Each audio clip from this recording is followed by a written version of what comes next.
আসসালামু আলাইকুম পঞ্চম শ্রেণী শিক্ষার্থীবৃন্দ। আজকে আমরা ৬৯ পৃষ্ঠার দশমিক ভগ্নাংশে রূপান্তর অর্থাৎ সাধারণ ভগ্নাংশ থেকে আমরা কিভাবে দশমিক ভগ্নাংশে রূপান্তর করব তা আমাদের এখানে দেওয়া আছে 3/10। এখন এটাকে যখন আমরা দশমিক ভগ্নাংশে রূপান্তর করব, এখানে পূর্ণ সংখ্যা থাকবে। পূর্ণ সংখ্যার আগে আমাদের খেয়াল করতে হবে যে আমাদের একের পরে কয়টি শূন্য আছে, অর্থাৎ আমাদের বসাতে হবে দশমিকের একের জন্য একটি দশমিক, আর ডান পাশে যে কয়টি সংখ্যা থাকে সেই সংখ্যাগুলোর জন্য ডান পাশের সেই ঘর। যেহেতু একটি শূন্য আছে, তাহলে আমরা এই দশমিকের পরে এই সংখ্যাটি বসিয়ে দেব।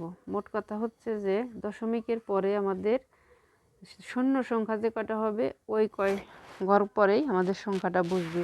শূন্য সংখ্যা একটি, তাহলে দশমিকের পরে আমাদের সংখ্যাটা বসবে। এখানে শূন্য সংখ্যা 2টি, তাহলে এই যে আমাদের সংখ্যা 2টি।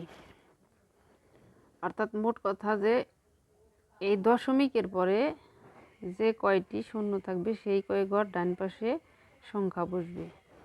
একইভাবে 3টি শূন্য আছে এখানে। দশমিকের জন্য একটি 1, অর্থাৎ একের জন্য একটি দশমিক, আর সংখ্যার জন্য 1 2 3টি সংখ্যা 0.3 4 1।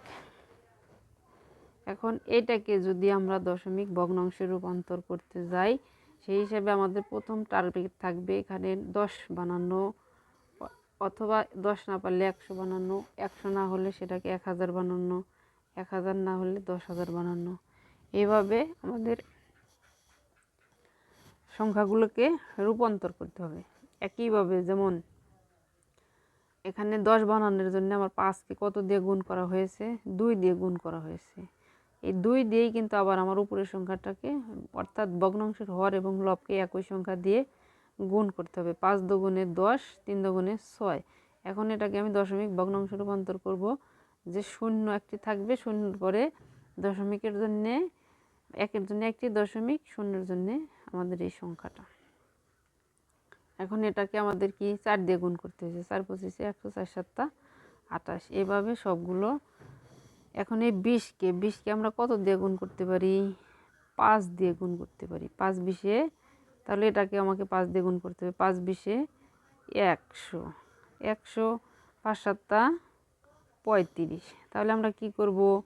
0.12 কয়টি সংখ্যা? 2টি সংখ্যা। এই যে আমার কিন্তু অলরেডি 2টি সংখ্যা এখানে আছে, অর্থাৎ দশমিকের জন্য একের জন্য একটি দশমিক, 2টি শূন্যের জন্য 2টি সংখ্যা। এখানে যদি আমরা এটাকে 25কে কত দিয়ে গুণ করলে আমাদের 100 হয়? 4 দিয়ে গুণ করলে 100 হয়। তাহলে এটাকে আমাকে 4 দিয়ে গুণ করতে হবে। 4 25 100, 4 11 44। তাহলে 0.4 4। কেন 4 4? এই যে 2টি সংখ্যা আছে। এখন এই 50কে যদি আমি 2 দিয়ে গুণ করি, তাহলে কিন্তু আমার 100 হচ্ছে।